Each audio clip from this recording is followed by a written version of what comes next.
सबको जय मसीह की। मैं विश्वास करती हूँ कि आप सब बहुत खुश हैं, आनंदित हैं और परमेश्वर के वचन में आगे बढ़ रहे हैं।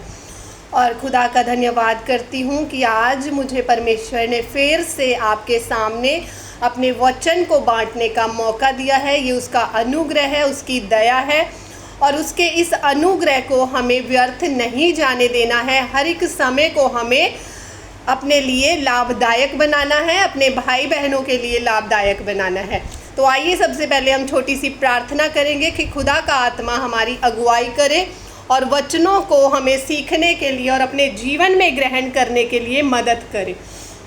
धन्यवाद करते हैं जीवित अनुग्रहकारी खुदावंद यहोवा परमेश्वर जी, स्वर्गीय पिता परमेश्वर, यीशु मसीह नासरी के नाम में हम सब तेरे बेटे और बेटियां, तेरे बदन का हिस्सा मेरे खुदावंद, हम तेरी पाक हजूरी में आते हैं तेरे वचन को सीखने के लिए। मेरे परमेश्वर, तेरा वचन कहता है कि तू अपनी बुद्धि और समझ का सहारा ना लेना, वरन संपूर्ण मन से अपने परमेश्वर यहोवा पर भरोसा रखना, तब वह तेरे लिए सीधा मार्ग निकालेगा।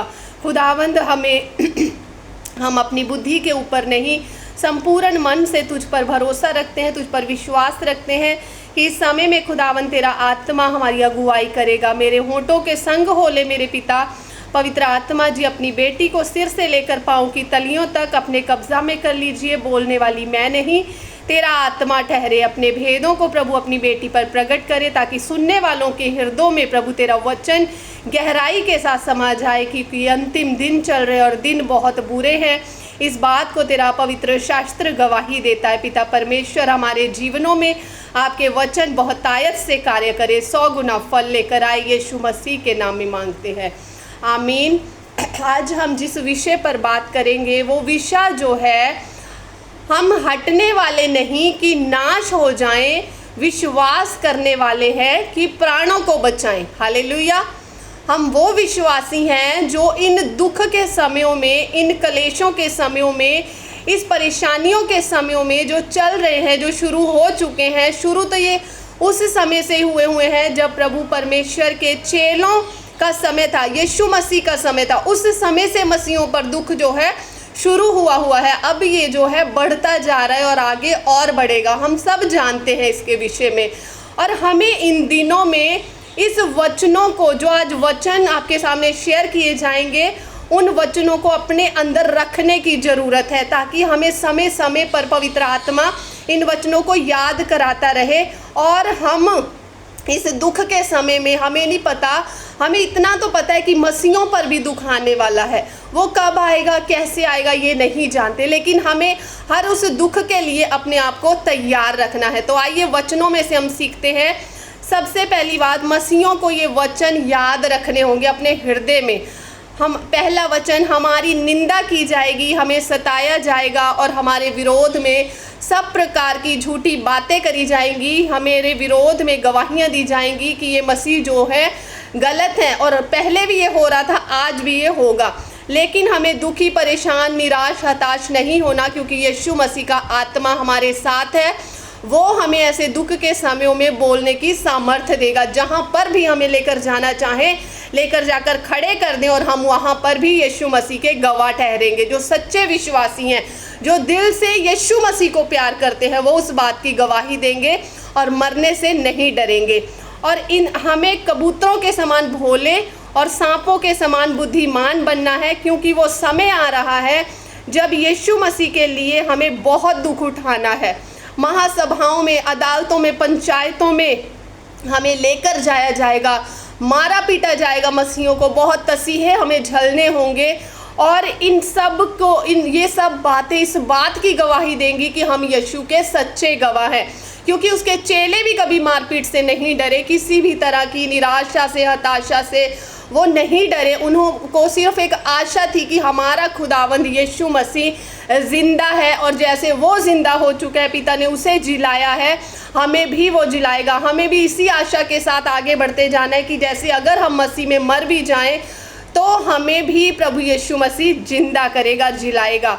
और अगली बात, हमें मनुष्यों के सामने नहीं डरना, हमें मनुष्य के सामने यीशु की गवाही देनी है, ना कि उसका इनकार करना है। हमें मौत को देखकर घबराना नहीं है। हमें परमेश्वर से मांगना है कि खुदावंद हमें हर एक दुख को सहने की सामर्थ्य तेरी ओर से दी जाए। पवित्र आत्मा हर समय तू अपनी छाया हम पर किए रहे, ताकि हम मसीह यीशु का कभी इनकार ना करें। हम मसीह यीशु को हरदम यही कहें कि यीशु मसीह जिंदा परमेश्वर है। उसकी गवाही को हर समय हम देने के लिए तैयार रहे, क्योंकि अगर हमने यीशु का इनकार कर दिया तो वो भी हमारा इनकार कर देगा, और फिर हम परमेश्वर को मुंह दिखाने के लायक नहीं रहेंगे, और हमारी मसीह में की गई मेहनत व्यर्थ चली जाएगी। और अगली बात, हमारे घर वाले भी यीशु मसीह के कारण हमारा विरोध करेंगे, क्योंकि यीशु मसीह का विरोध हुआ है तो जाहिर है कि हमारा भी विरोध होगा, क्योंकि हम उसी के बेटे और बेटियां हैं। हमें अपने प्राण की चिंता नहीं करनी, और क्योंकि ये तो मिटना ही है, चाहे आज मिटे चाहे कल मिटे, क्योंकि मिट्टी है, मिट्टी में मिल जाएंगे। अच्छा है कि हम मसीह के लिए मर मिटे, क्योंकि मसीह ने हमारे लिए अपने आप को कुर्बान किया है, तो हम भी मसीह के लिए कुर्बान होना चाहते हैं, ताकि हम मसीह के सामने मुंह दिखाने के योग्य उसके सच्चे बेटे और बेटियां ठहरें। हालेलुया। और अगली बात, जो कोई अपना प्राण बचाएगा, जो कोई चाहेगा कि मैं अपना प्राण बचा लूं, हम यहाँ पर तो अपने प्राण को बचा लेंगे, लेकिन उस अनंत आग से, उस दूसरी मृत्यु से हम कभी नहीं बच पाएंगे। हमें उस आग में हमेशा के लिए सड़ना होगा। अगर आज हमने यीशु मसीह को जो है छोड़ दिया या उसका इनकार कर दिया, तो हमें अनंत आग मिलेगी। फिर मेरे नाम के कारण सब जातियों के लोग तुमसे वैर रखेंगे, बहुत लोग भरमाए जाएंगे, पीछे मुड़ जाएंगे, बहुतों का प्रेम ठंडा पड़ जाएगा, जो अंत तक धीरज धरेगा उसी का उद्धार होगा। मसीहों के जो है, हमें तो शुरू से ही सताया जा रहा है, यीशु मसीह के समय से हमारा विरोध किया जा रहा है, और जो है सब जातियों के लोग जो हैं कोई ना कोई बात ढूंढ रहे हैं कि मसीहों का डेरा गिराया जाए। लेकिन जिस डेरे को खुद स्वयं सर्वशक्तिमान परमेश्वर ने खड़ा किया है, किसी की औकात नहीं कि उस डेरे को गिरा दे। कोई इस काम को बंद नहीं करा सकता है, जो काम खुदावंद परमेश्वर सर्वशक्तिमान सेनाओं के यहोवा ने शुरू किया है। और सदियों से लोग इसे मिटाने की ताक में लगे हुए हैं, लेकिन कोई आज तक मिटा नहीं सका है, और आगे भी कोई मिटा नहीं सकता। हमें बड़े क्लेश उठाकर परमेश्वर के राज्य में प्रवेश करना होगा। विश्वास में बने रहें। यदि हम धर्म के कारण दुख उठाएं तो धन्य है। यदि परमेश्वर की यही इच्छा हो तुम भलाई करने के कारण दुख उठाओ, तो ये बुराई करने के कारण दुख उठाने से अच्छा है।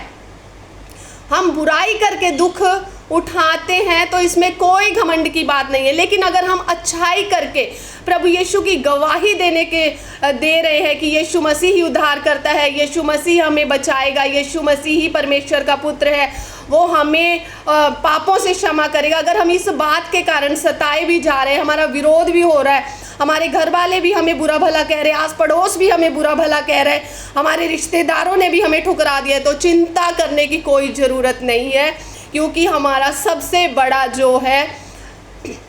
जो सबसे बड़ा महान परमेश्वर हमारे साथ है। चाहे दुनिया का कोई हमारे साथ हो या ना हो, लेकिन हमारा प्रभु यीशु मसीह हमें कभी ना छोड़ने और कभी ना त्यागने का वायदा करता है। तो हमें प्रभु के वायदों को याद रखना है। अगर इन अंतिम दिनों में हमें परमेश्वर की इच्छा के अनुसार दुख भी उठाना पड़े तो ये भला है, क्योंकि सिरजरहान के हाथों में हम अपने आप को सौंप देते हैं कि खुदावन तेरी मर्जी है हमारे जीवन में, वो पूरी होनी चाहिए। यदि संसार तुमसे वैर रखता है तो तुम जानते हो, प्रभु ने कहा यदि संसार तुमसे वैर रखता है तो तुम जानते हो कि उसने तुमसे पहले मुझसे वैर रखा। तो हमें इस बात को हैरान करने की ज़रूरत नहीं है, हैरानी होने की ज़रूरत नहीं है, परेशान होने की ज़रूरत नहीं है, और किसी सोच में डूबने की ज़रूरत नहीं कि ये हो क्या रहा है हमारे साथ, क्यों इतना मसीहों को सताया जा रहा है। ये तो पहले से ही लिख दिया गया, हमें सोचने की तो ज़रूरत ही नहीं है। हमें ये कहना है कि खुदावन शुक्र है कि तेरा वचन पूरा होता हुआ नज़र आ रहा है, शुक्र है खुदावन कि हम तेरे सच्चे गवाह ठहर रहे हैं। जो ये बातें हो रही हैं ये पवित्र शास्त्र में पहले से लिखी गई हैं खुदा, और जब ये लोग इन बातों को सुनते हैं कि हाँ सच में मसीहों ने ये कहा था, सच में यीशु के लोगों ने ये कहा था कि भूचाल आएंगे और महामारियां फैलेंगी और लड़ाई, राज्य पर राज्य लड़ाई होगी, और ये सब बातें जब वो होती हुई देखेंगे तो उन्हें याद आएगा कि यीशु के लोगों ने ये कहा है। हालेलुया। तो हम इससे सच्चे ठहरते हैं कि हम खुदा के सच्चे बेटे और बेटियां हैं। और प्रकाशित वाक्य में लिखा है, जो दुख तुझे झेलने होंगे उनसे मत डर, शैतान कुछ को जेल खाने में डालने पर है कि परखे जाओ, और हमें इस कलेश को उठाना होगा, प्राण देने तक हमें विश्वासी बने रहना होगा, क्योंकि अब बहुत थोड़ा समय है जबकि आने वाला आएगा और देर ना करेगा। और जो मेरा धर्मी जन है, प्रभु ने कहा, जो मेरा धर्मी जन है, जो सच्चा बेटा और बेटी है, वो विश्वास से जीवित रहेगा। यदि वे पीछे हट जाए तो मेरा मन उससे प्रसन्न नहीं होगा। तो इन वचनों को हमें अपने जीवन में याद रखने की ज़रूरत है। इन वचनों को बार बार सुने, बार बार दोहराएं, ताकि ये हमारे हृदय में बस जाए, ताकि हमें सोचना ना पड़े कि ये क्यों हो रहा है। हमें पता होना चाहिए कि हमारे प्रभु ने कहा है ये होना है तो होना है। इन चीज़ों को होते हुए देखकर खुश होना है कि सच में प्रभु तेरा वचन पूरा होता हुआ नजर आ रहा है। हम तेरे सच्चे गवाह ठहर रहे हैं पिता। तो मैं विश्वास करती हूँ कि आज का वचन जो है बहुतों के लिए आशीष का कारण ठहरेगा, और बहुतों के जीवन में इस वचन के द्वारा एक नई रोशनी, नई उमंग और नई उम्मीद पैदा होगी। यीशु मसीह के नाम में आमीन। जय मसीह की। God bless you.